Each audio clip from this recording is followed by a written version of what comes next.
Hello, everybody, and welcome to episode 148 of the world's longest tenured Denver Nuggets spin-off podcast.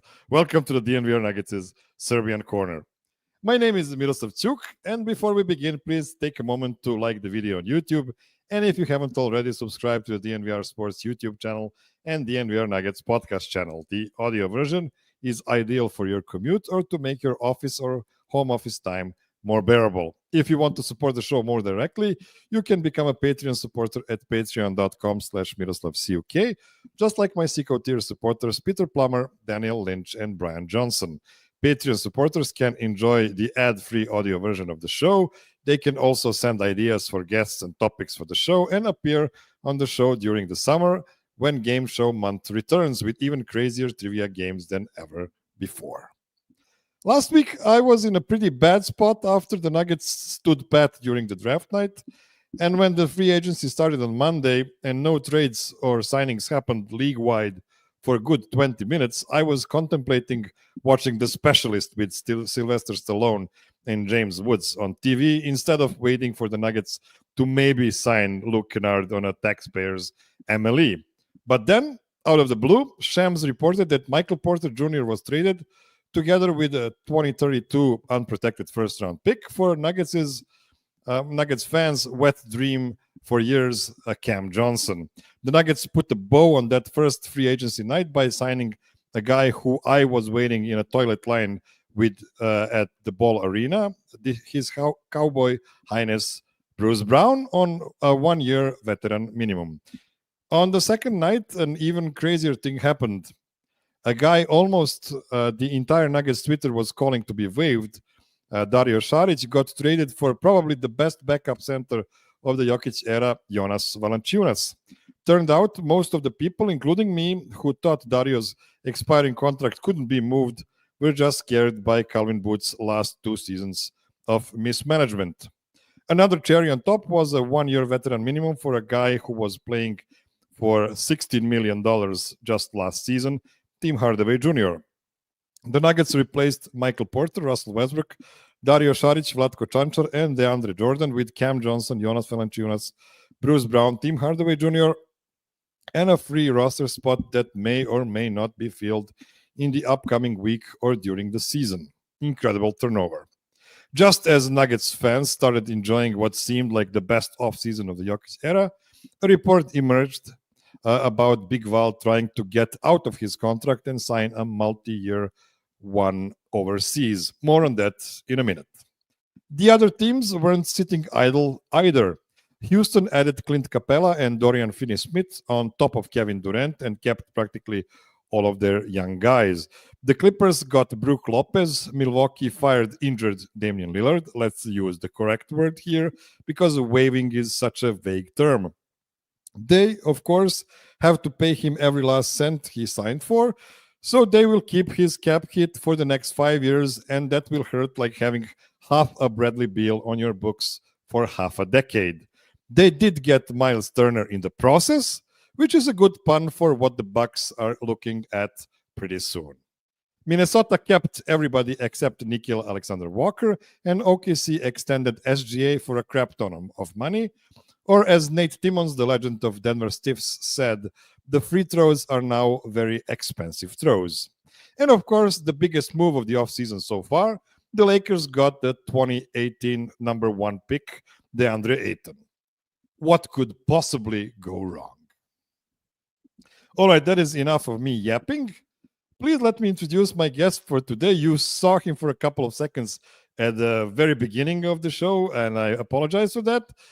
For the second week in a row, I have somebody calling from Cheyenne, Wyoming. This is a very big show So I called the tallest guy I could think of. He is beloved in Denver and hated in Oklahoma, Milwaukee, Philadelphia, and a few other places, I guess. He is a colleague of Saul Bookman by day and a fantastic NBA writer for Bleacher Report by night.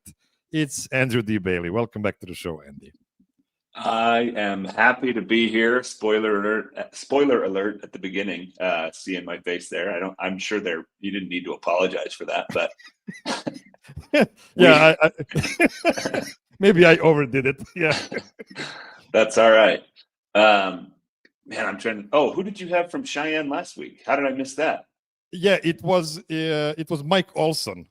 Mike Olson, who is a long tenured Denver Stiffs, and then we are columnists. I didn't know there was multiple Cheyenne people running around Nuggets Twitter. I need to connect you two guys. I already mentioned that to Mike before. So yeah. I wonder if I already follow him. Yeah, it's at Visible Mike on Twitter.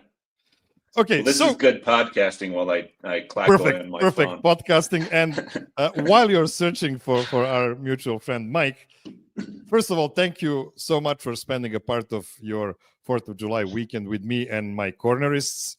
Yeah, I just made up a name for a bunch of people without their consent.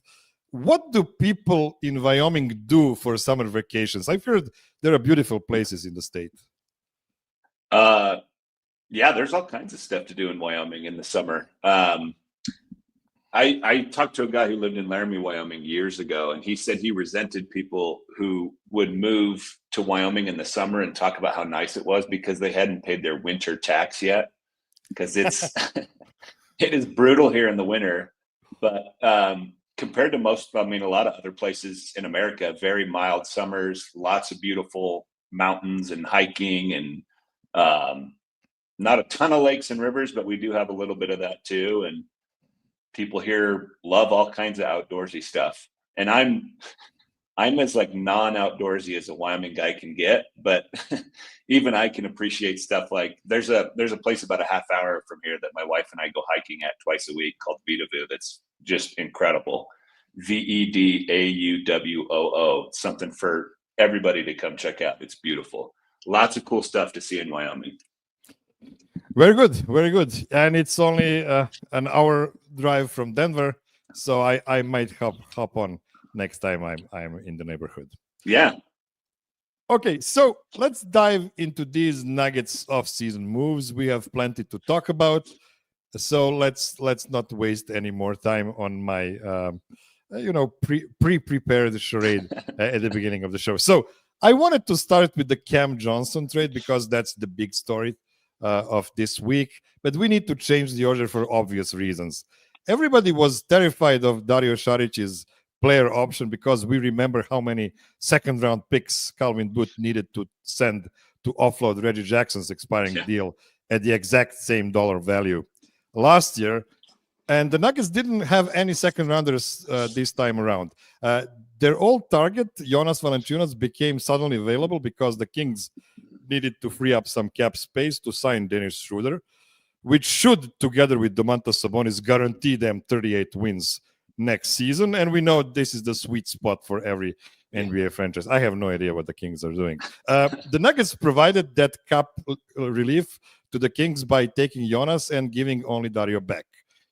Thank you, Kings. Now, I will die on this hill screaming Dario is still a good player in much different circumstances, but Jonas is obviously a better fit for the Nuggets. Alas, we have no idea if he will, in fact, be on the Nuggets roster next season or not. Before I give you the baton on this situation, I wanted to provide some context for what's going on. So first of all, it wouldn't be the first time it would happen.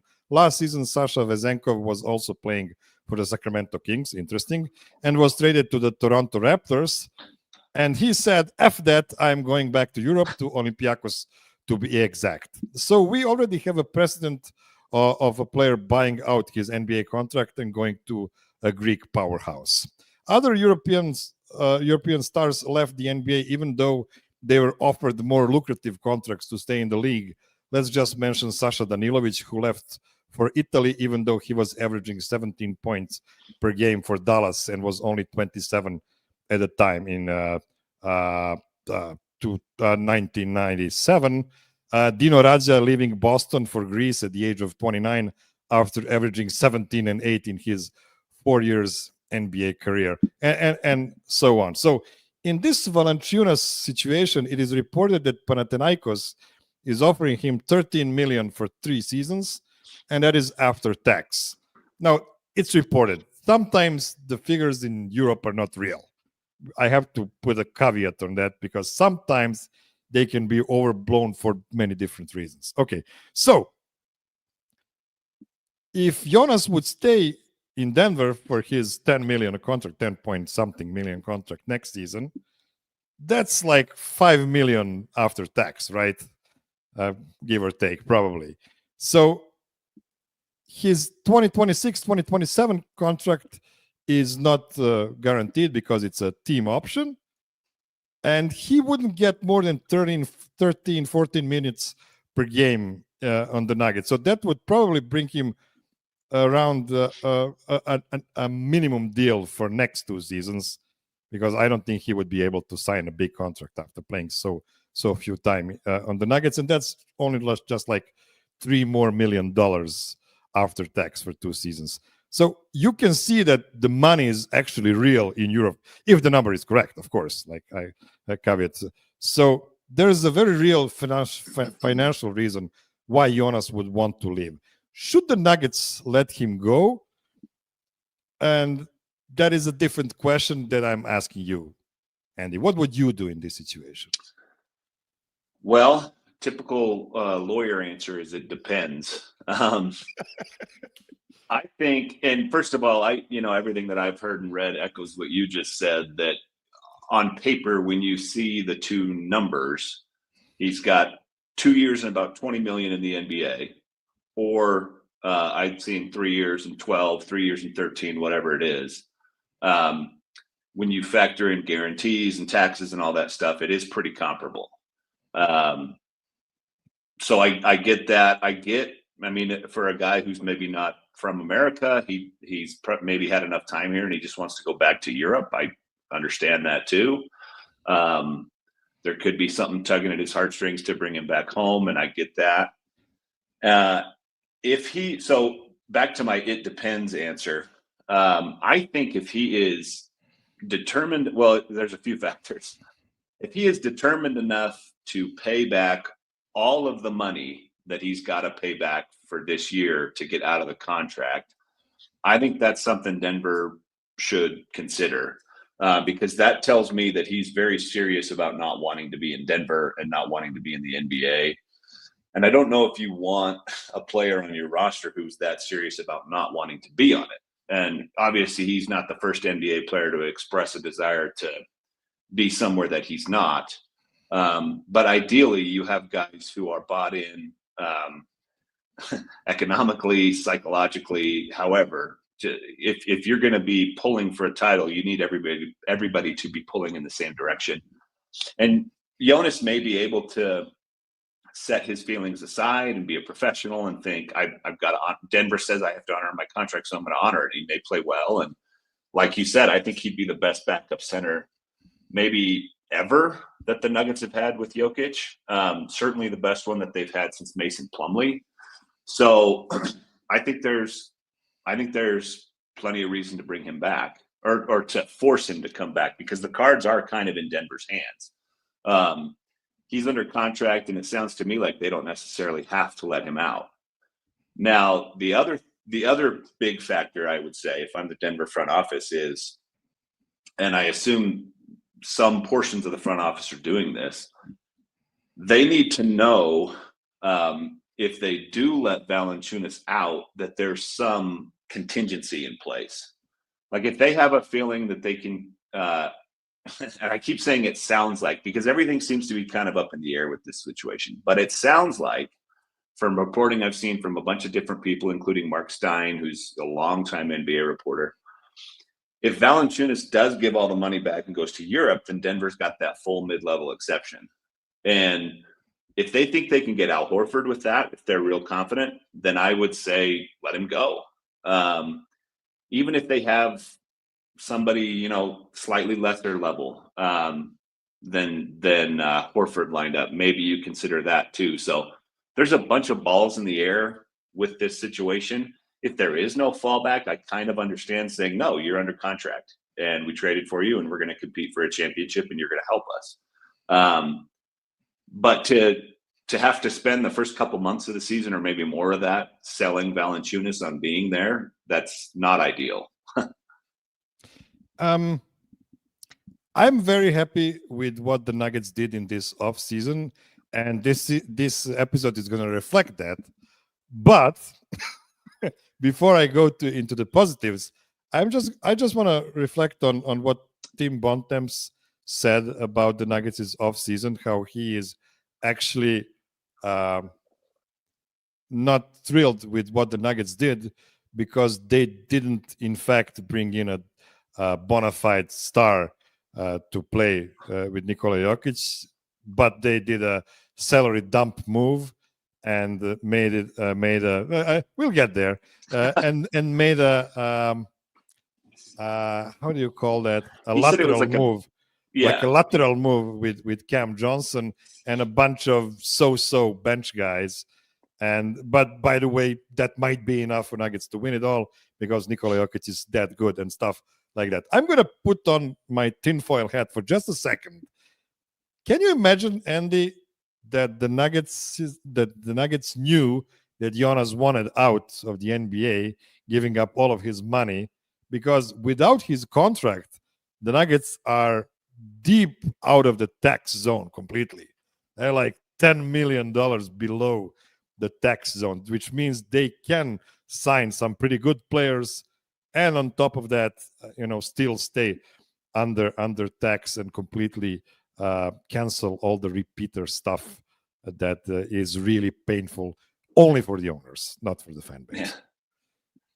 I think there could be something to that. And I don't necessarily think it's this evil thing to try and duck the tax and miss out on the repeater tax. Assuming you're getting better and you're still going to be able to field a championship contender, which I think they are going to be able to do. They pushed, the Thunder were a juggernaut all season long. They were a juggernaut for much of the playoffs, and Denver pushed them to 7 games. When I didn't frankly think they would be able to do that. And I do think they've gotten better this offseason. Even if Valanciunas walks and they don't have a meaningful replacement for him, I think they're a better team than they were last year. I do not think Cameron Johnson for Michael Porter is a lateral move either. And I think that I've for years been higher on Michael Porter than most of NBA Twitter. I think what he does is really valuable and still pretty unique in the NBA, but I think Cam Johnson gives you basically everything that Porter did, minus maybe the rebounding, plus a lot of other stuff. I think he's more mobile defensively, particularly on the perimeter. He's better off the bounce. He's a better passer. He's a quicker shooter. I honestly, if you were just to say like which one of those guys is the better pure shooter in a vacuum, I think you could even make an argument for Cam Johnson. He takes deeper threes. He takes quicker release threes. He's like all kinds of different kind of motion threes. Like he's a guy that you can be running all over the floor off screens like Klay Thompson. For years we've made the comparison that Michael Porter Jr. could be a 6'10" Klay Thompson if Denver would use him that way. And I think maybe it's an even better possibility with Cam Johnson because we've seen him do off-ball stuff. So I honestly think they got a guy that's a little bit, at the very least, like more of a wide-ranging contributor than Michael Porter Jr. was, and for $17 million less a year or whatever it was, that's a huge deal. And that alone, I think that made them better. I do not think it's a lateral move. I don't think they're the same player by any stretch of the imagination. And then to compound that with, they bring back Bruce Brown, who granted hasn't been great the last couple of seasons, but we know that he works with Nikola Jokić. We'll get to that after the break because we are running a bit long on the first segment. We're going to continue talking about Cam Johnson, and I want to touch one more thing about Jonas Valančiūnas before the end of the show. Don't go anywhere. Okay, so Andy, before we completely move to Cam Johnson part of the off season, just last question about Jonas Valančiūnas, because the last report we got from Mark Stein is that Denver is actually going to try to push him back and just make him be a Nugget next season. And by the way, we have a poll in this on this show. We have 250 votes. 50% of people says bring him back. We need Jonas back on the team. 42% says let him go. He doesn't want to play for the Nuggets. And there's an 8%, my favorite part of poll of people who just responded, Jonas who? I just had to put a mean comment there on it, because Jonas is Lithuanian and there's a little bit of rivalry between Serbia and Lithuania. So that's the reason I was so mean. So you said you believe Jonas would be the best backup center Jokić has had in these 10 years as a Nugget. What are his best reads, and why do you believe that? I think that he could still start for a lot of teams. I'll start there. And he's not going to be the most fleet of foot defender. But I mean, that might be the only knock. I mean, it's not like he's an A+ across the board or anything, but he's a great post scorer. He's still a very good rebounder. I thought for a few years now, he's kind of an underrated passer. If you just look at his raw numbers over the last couple of years when he's had a smaller role, the stuff's not going to leap off the screen. But if you adjust it for playing time, if you do per 36 minutes or per 75 possessions or whatever, he is a comfortable double-double guy. He's always going to score. He's always going to get rebounds. He's always going to get a few assists. He's just sort of a classic, maybe not 90s center, maybe more of like a mid-2000s center. And, while that may not be great in a lot of team contexts, if that's your backup five and he's playing 15 to 20 minutes a game and he's producing at that level in those 15 to 20 minutes, I can't imagine Denver their bench would still be as bad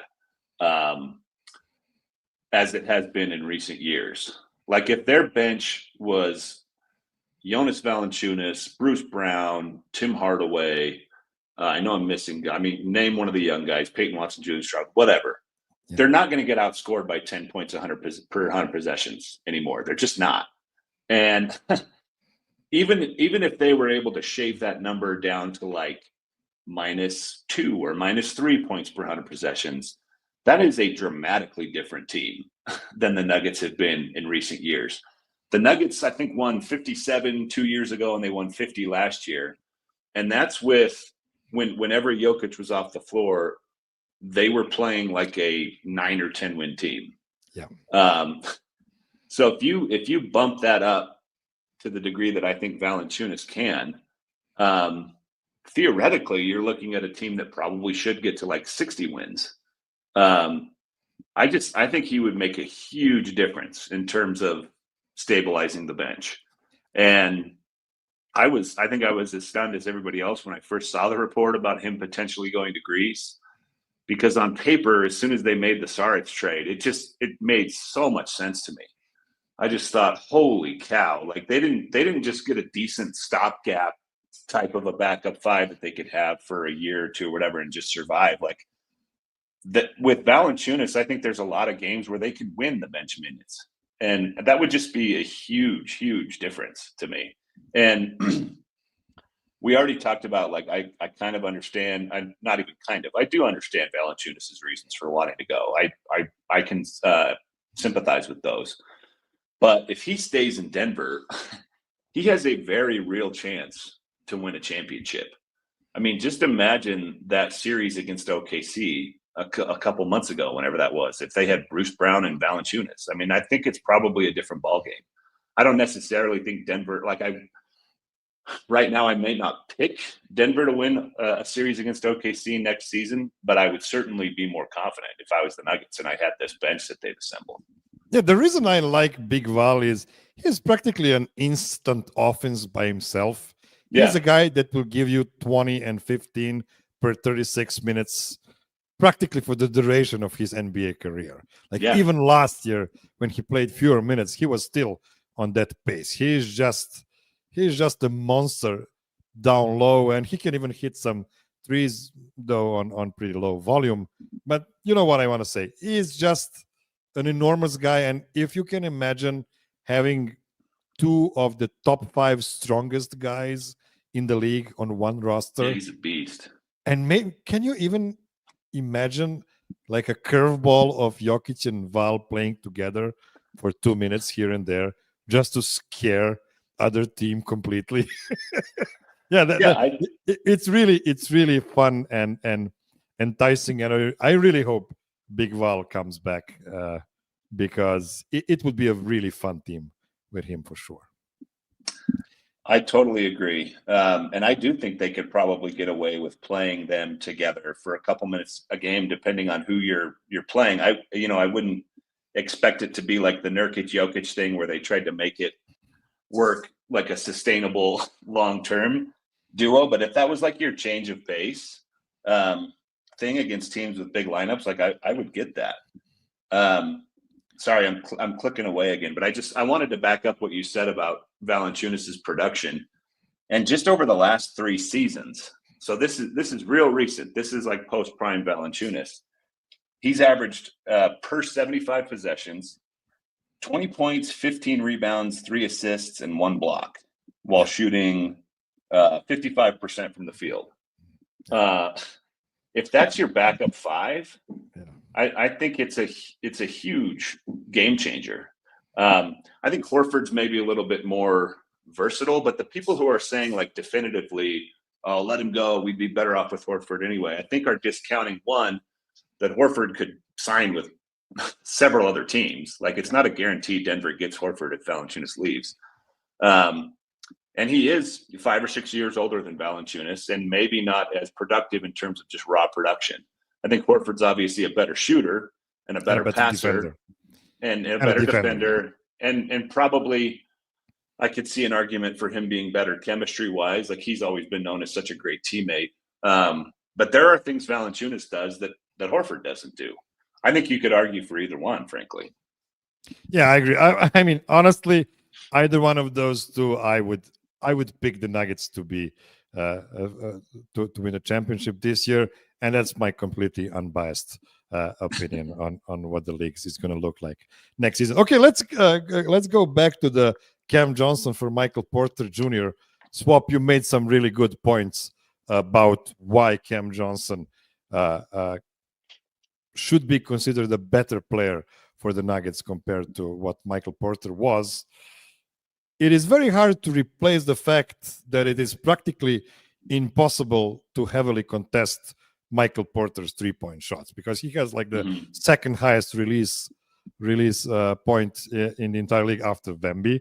But Cam Johnson is among players with the highest basketball IQ in the entire league. And what the Nuggets gain in the collective basketball IQ might be immeasurable. Of course, Nikola Jokić appreciated Mike's shot making, both on the perimeter and around the rim. But nobody in the last 10 years induced more visible frustration on his face than Mike. It's mostly because they played a lot of minutes together, of course. There were some other guys too. Jamal, Christian, Cam Johnson, Aaron Gordon, Bruce Brown, and possibly Jonas Valančiūnas. There is a lot of really good read and react players.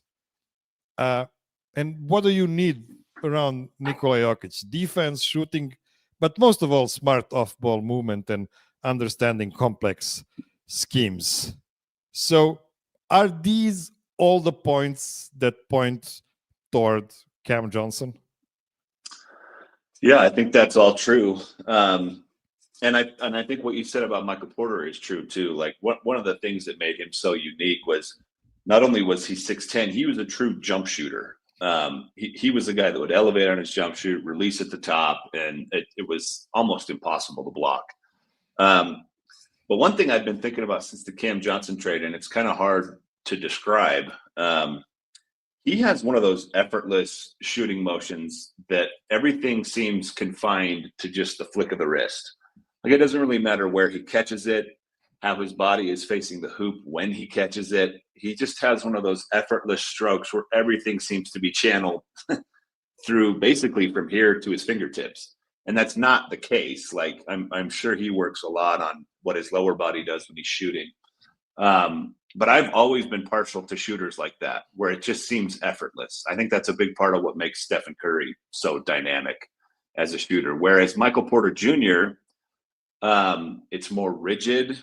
There's a lot more moving parts. There's a longer load up. And so, yeah, he's got one of the highest release points in the NBA, one of the highest release points we've ever seen for a volume 3-point shooter. But I'm not even sure I would take that over how quickly Cam Johnson gets his shot off, over the variety of angles that he can get his shot off from. I think it was Adam Mares from DNVR who somehow looked up the release time on Cam Johnson's shot, and it was like half of Michael Porter Jr.'s. He's got an incredibly quick trigger.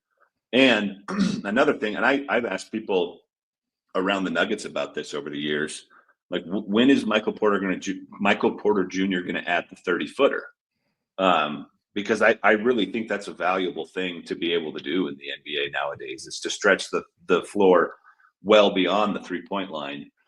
And I don't think he ever really did that. Cameron Johnson's got that. He is bringing that to Denver. And so I think there's certainly an argument that Michael Porter Jr. is a better pure shooter than Cam Johnson. I think there's an argument that Cam Johnson is too. And I think there's a good argument that he's like a wider variety shooter, if that makes sense. So I think he's just going to fit like a glove in Denver. And one other thing that just popped into my head, Cam Johnson's obviously never had a season with the Nikola Jokić boost. So he's put up a lot of the numbers that he has in worse situations, specifically last year, where he was basically the number one option and he had to create a lot of stuff for himself. Now he gets to be just sort of a hired gun working off of Jokic's stuff. And there's a chance he could look significantly better than he has in years past, because obviously Jokić has done that for a lot of guys over the years. And so if he has a similar impact on Cam Johnson, who is already bringing really good impact numbers to Denver, they could be very, very scary. People are very excited about the new look Nuggets. I'm going to tell you guys, Cam Johnson has a really good team-friendly deal for this and next season. But beyond that, I don't think he's going to be cheap. Yeah. Beyond that, he might become a max contract guy. But I digress. Okay, let's take one more short break, and then we're going to talk a bit about the other guys that came to the Nuggets. Don't go anywhere.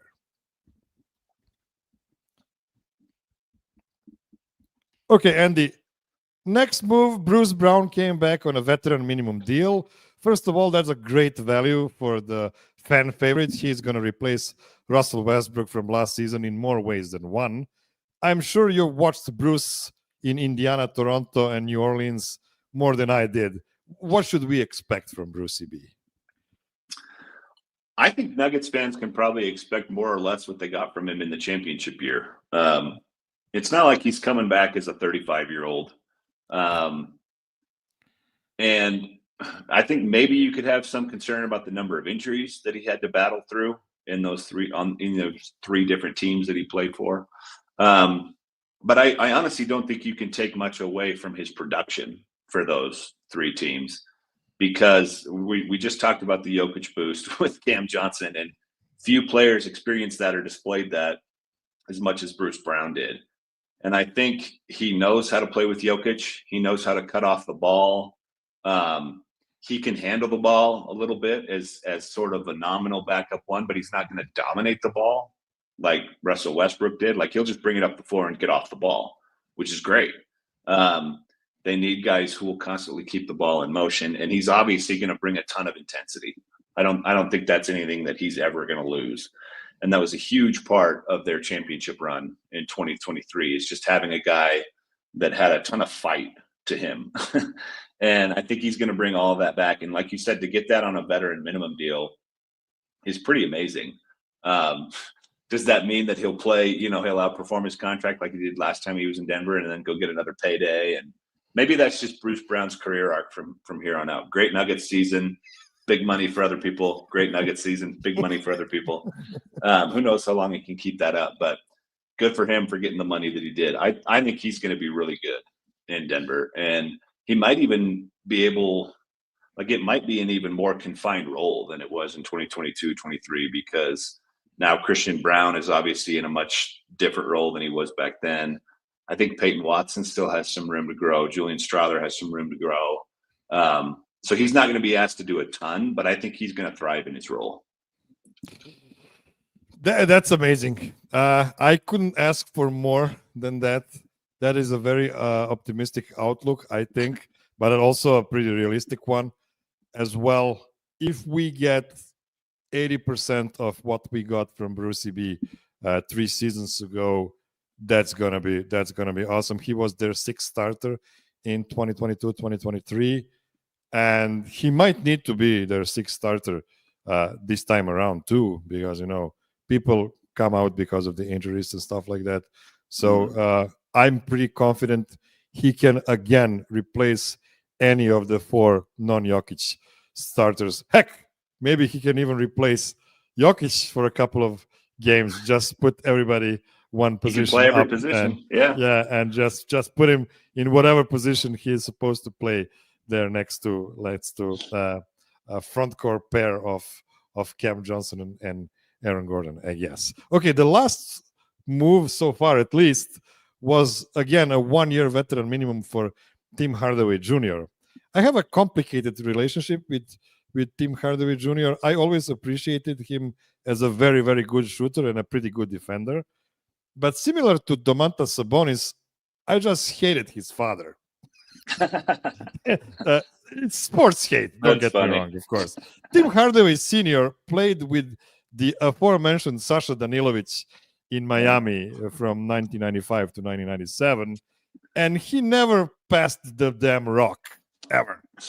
But I digress. What I heard from a very smart Pistons fan who is a friend of mine, THJ was the worst starter on Detroit last season, but Detroit was pretty good, and Tim Hardaway Jr. will not be a starter for the Nuggets, so I don't mind that transition too much. How do you view his role on the Nuggets next season?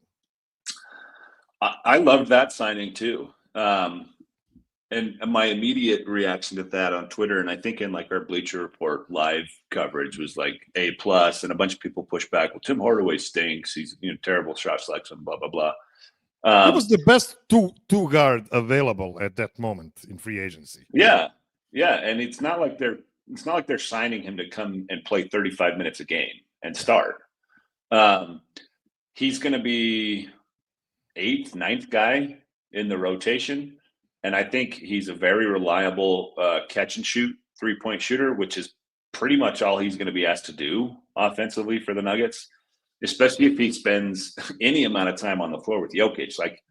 He's going to get the kind of open looks he could only dream of in recent stops, with all due respect to Cade. I mean, I say that, and he's recently played with Cade Cunningham and Luka Doncic, so he's kind of experienced it. But I really don't think anybody generates looks quite the way that Jokić does. And so he's going to get a ton of open threes. He's not going to be asked to do a ton beyond that. And sure, there will probably be some games during the season when Nuggets fans are frustrated by him trying to overextend himself. But I just don't foresee that being a huge issue for a guy who's past his prime. I'm sure he signed the veteran minimum knowing what kind of role he was going to have in Denver. And so as far as a depth move at that point in free agency, it just seemed like a no-brainer to me. If he plays, kind of like we just said with Valanciunas, if he plays 15 to 20 minutes a game and he's just zeroed in on that role that I think he's going to have, I think he'll be very effective. It's kind of wild that given where Denver's bench was in the last couple seasons, that we now have to think about which guys are actually going to get to play this coming season.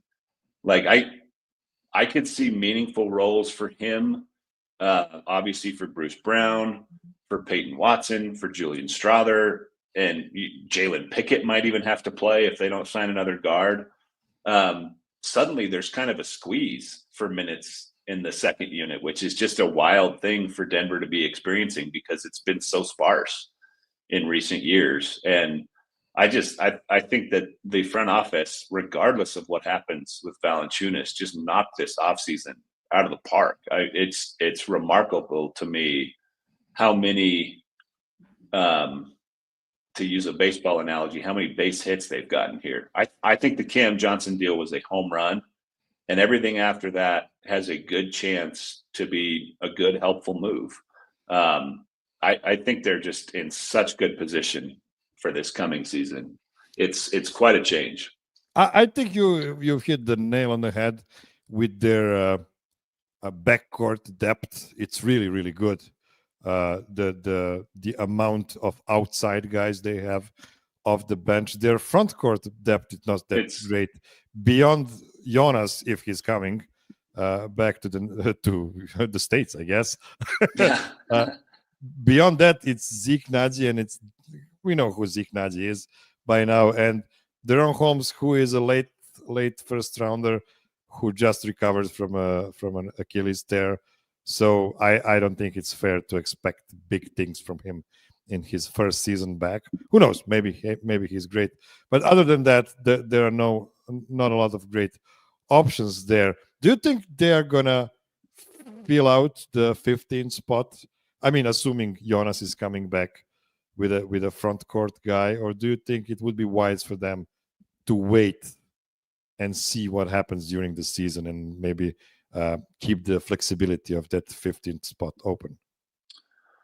I think I would, if I had to pick right now, I'd probably opt for the flexibility. I think Denver, although buyout market has not often yielded like instant championship success or anything like that, Denver's in a position to take advantage of that this year in a way that they weren't maybe, 4 or 5 years ago. Like if there was a buyout candidate in February or March, I feel like Denver's going to be a pretty good spot to go to if you're a veteran player who wants to make one last championship run.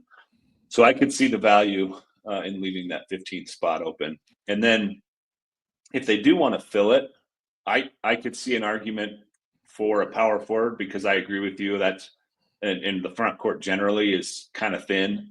And there really isn't, Aaron Gordon and Cam Johnson are both kind of like 3-4 hybrids, but those guys are both starting. I think maybe you might want Peyton Watson to be that, but he's just not right now. So if there was another guy in that kind of positional mold, I could see them going for that. But there's also, I think there's also still a slight need at point guard, depending on how they feel about Jalen Pickett. And I know I just said that Bruce Brown could bring the ball up the floor. And I think if push comes to shove, they'd probably be fine with that if he was technically their backup point guard. I'm still kind of high on Jalen Pickett too. Like I think he could handle that role. But again, if there was a veteran guy who wanted to come to the Nuggets for some portion of that mid-level exception or a veteran minimum who could stabilize the bench as a point guard, I think there might be value in that too.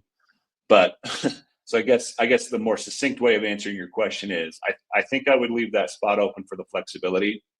If they do want to fill it, I'd probably start looking for like a 3-4 type guy, but I wouldn't necessarily rule out a point guard. Yeah, before we move to the rest of the league and what they did this offseason, just the last question about, in case Jonas Valančiūnas stays in Greece and leaves all the money on the table and the Nuggets agree on that and yada yada.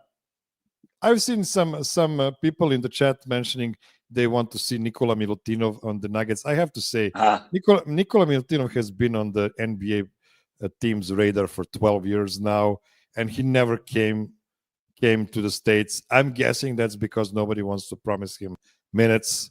So this is why. And nowadays, teams are trying to get younger, not older. He's 30 already. So I'm guessing that is not a real possibility.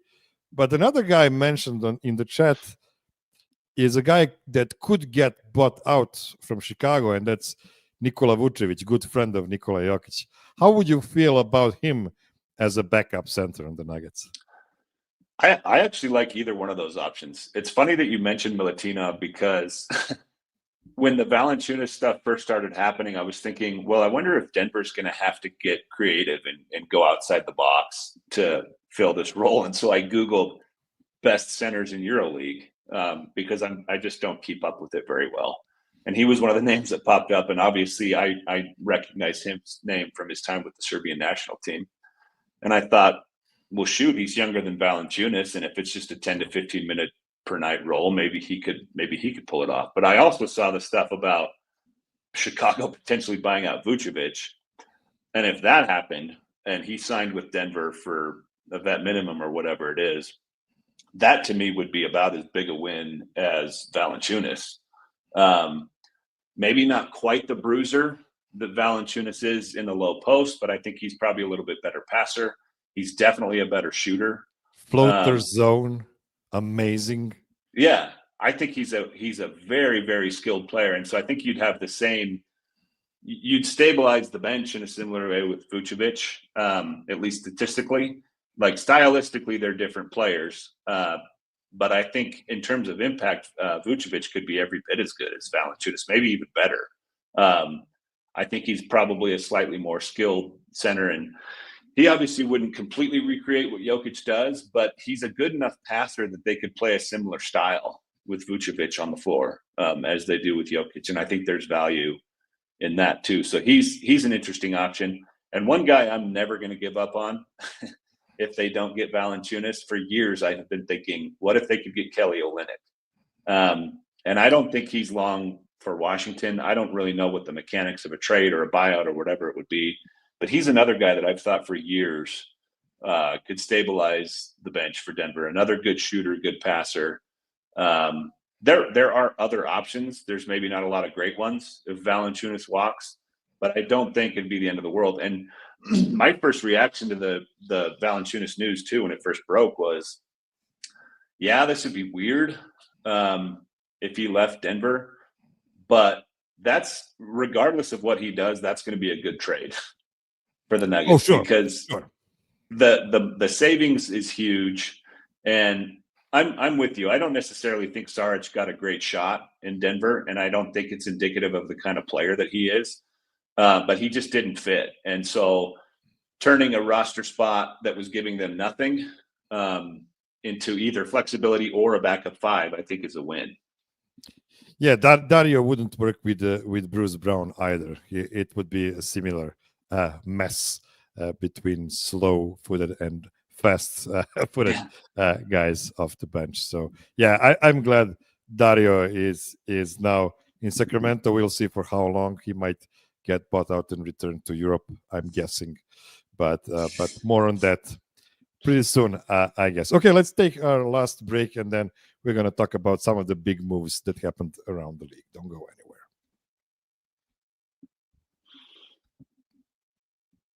Okay, so Andy, Houston added Clint Capella, Jokić scare, maybe, and their third real center, by the way, and Dorian Finney-Smith. And OKC hasn't made any significant moves so far. Most pundits agree that these two teams with Denver will be the three biggest favorites in the West next season. Do you agree? And how would you rank these teams based on 0 minutes of watching the new Houston and Denver Nuggets rosters? I think it kind of feels like a cop-out, but I think I'd probably go with OKC first. They're young, they're fast. The way they're going to be better than last year. Yeah, I mean, there's going to be internal development for a couple of guys. Topic could be really good for them. There are avenues for them to get better, which is crazy because they just won 68 games in the title. And so I think I have to start there. But if, depending on what happens with the center situation, if they keep Valanciunas or they end up with Horford, whatever it may be for Denver, I think it's closer to a 1A, 1B situation than like a 1-2 situation. I think Denver would be that good. I think people are underestimating how much of a difference it could make to just have competent bench minutes for the Nuggets. And I used this exact take earlier, but if they go from if they go from being minus 10 points per 100 possessions every time Jokić is off the floor to even like 3 or 4, they are a very, very scary team. So I'd probably go OKC 1, Denver like barely 2, and then probably Houston, who I do think is really scary too. And having them third out of these 3 teams, I hope doesn't come off as a knock, because I do think they're a very, very good team. I'm really high on Amen Thompson. I think he has a chance to be a special multi-positional dynamic slasher, dynamic defender.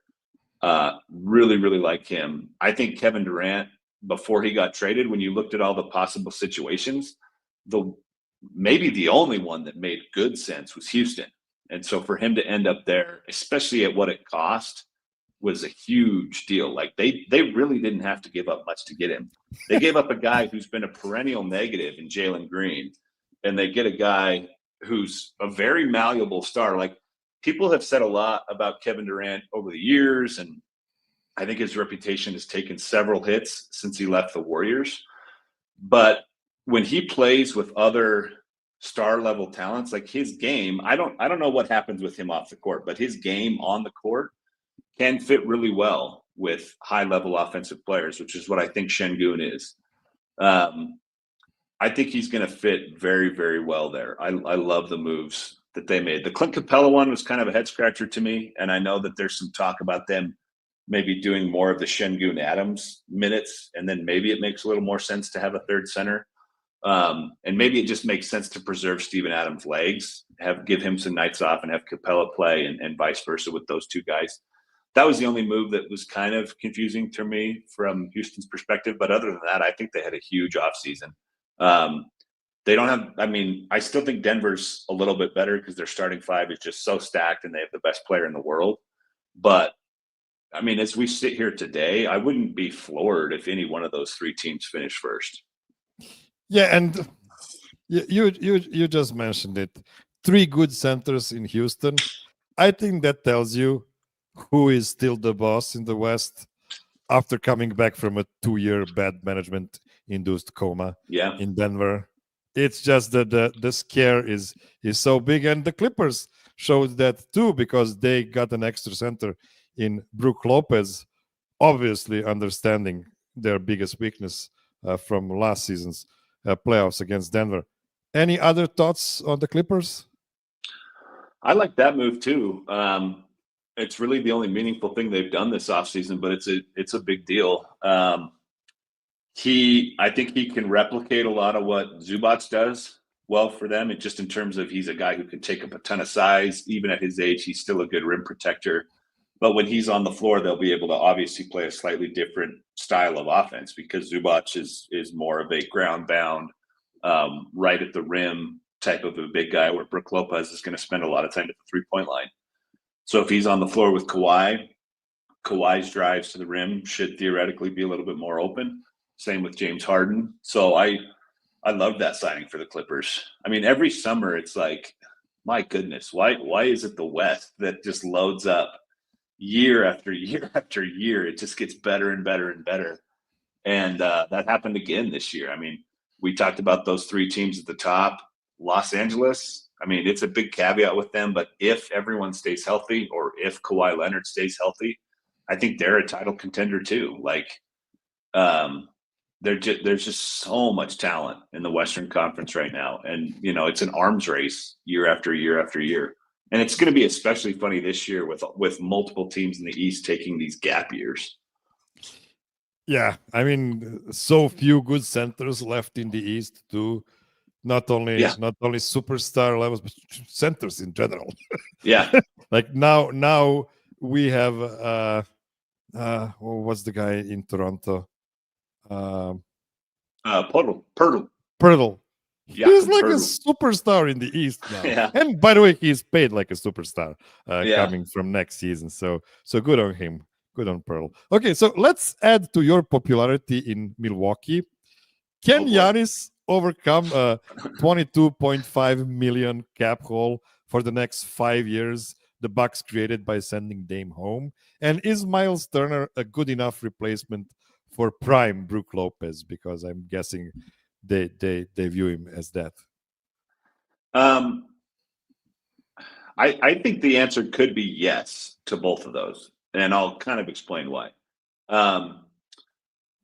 When Milwaukee first did their series of moves to add Miles Turner, I listed them as a winner on Bleacher Report's live coverage, and I kind of sat with it for a couple days, and I'm not sure I'm willing to stay there just because that cap hit is a huge deal. To have 20 plus million on the books for each of the next 5 years is just really, really tough to deal with. Now, having said that, Giannis is, if not the second best player in the world, like no worse than the third best player in the world right now. Gosh, it's so tight now, maybe even the fourth, depending on what you think about Luka. But he's one of the very, very best players in the world. And I do think he's good enough, especially in the Eastern Conference, and especially this season. Like if we were just talking about this season, when the East is going to be down more than usual, there's a chance that the Bucks are pretty solid, mostly because of Giannis. Now, can he overcome that for 5 years? That's a tougher question. And I think if Phoenix does this with Bradley Beal, they're going to be similarly haunted 4 or 5 years from now and just thinking like, geez, did we really have to do this and curse ourselves for 5 years, or could we just have, waited it out for 2? I think the answer is still yes. Like he can overcome it. I wouldn't bet on it. It's just really, really hard. And then as for Miles Turner, I think if you're doing a 1-to-1 comparison with him and Brook Lopez,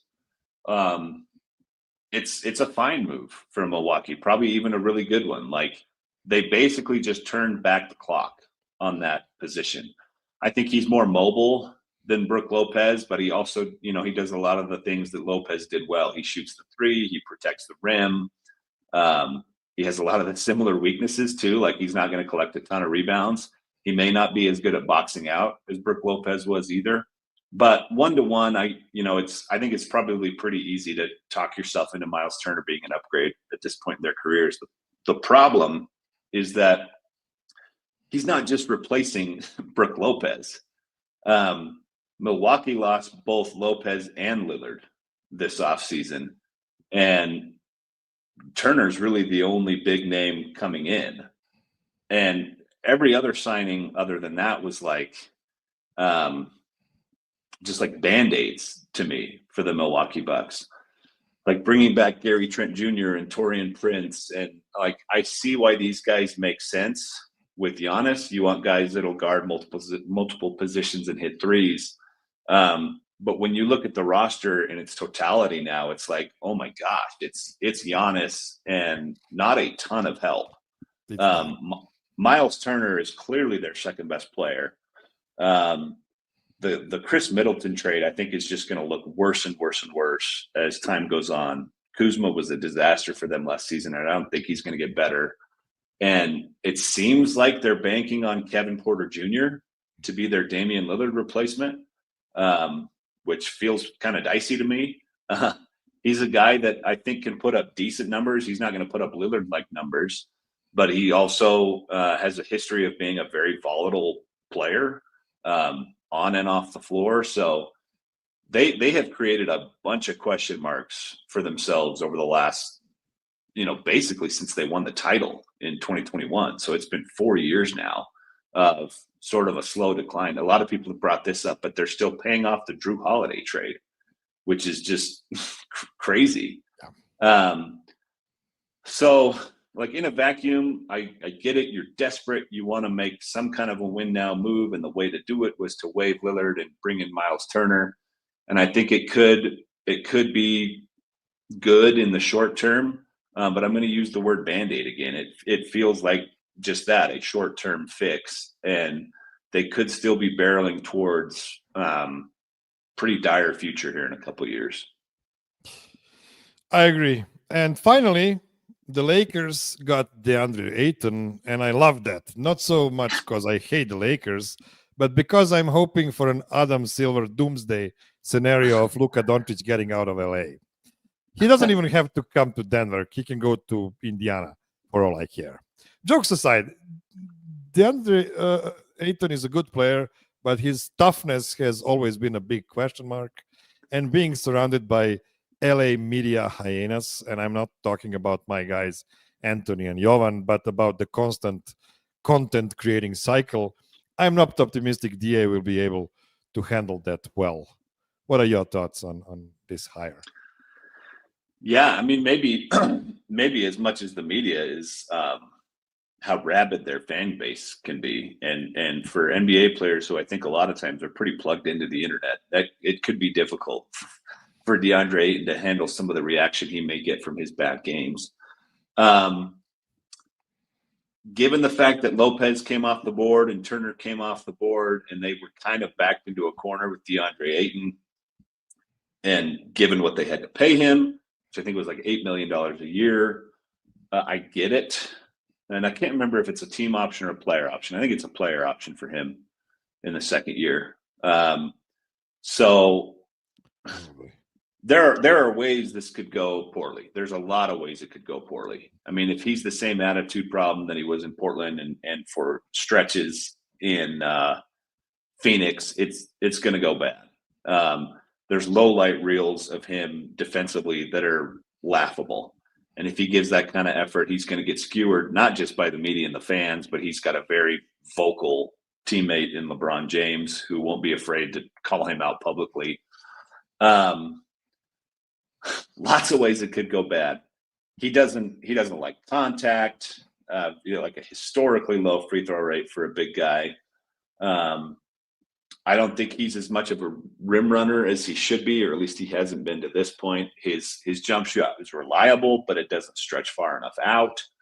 But everything with DeAndre Ayton, to me, is still fixable. I obviously don't think he should have been the number one pick the year that he was drafted. In the moment, I remember thinking that was ludicrous. I had never seen a prospect statistically and otherwise like Luka Doncic. It just blew my mind that he did not go first. Marvin Bagley was right there. Yeah. I mean, that's the other thing, obviously. But anyway, he shouldn't have been the first pick, but he's a very talented guy. And certainly would have been a top 3 to 5 pick, regardless of what front offices did at number 1. And so I mentioned his jump shot. Like, I do think he can stretch that out. And maybe he does become a pick and pop guy with Doncic. I do think he has a chance to be a very dynamic rim runner. And so if Luka and the Lakers can sell him on, hey, look at what I did for Derek Lively and Daniel Gafford. Look how easy their life was. And I can basically hand you 10 points per game on a platter. And if you want to scrape together 5 or 6 more elsewhere, great.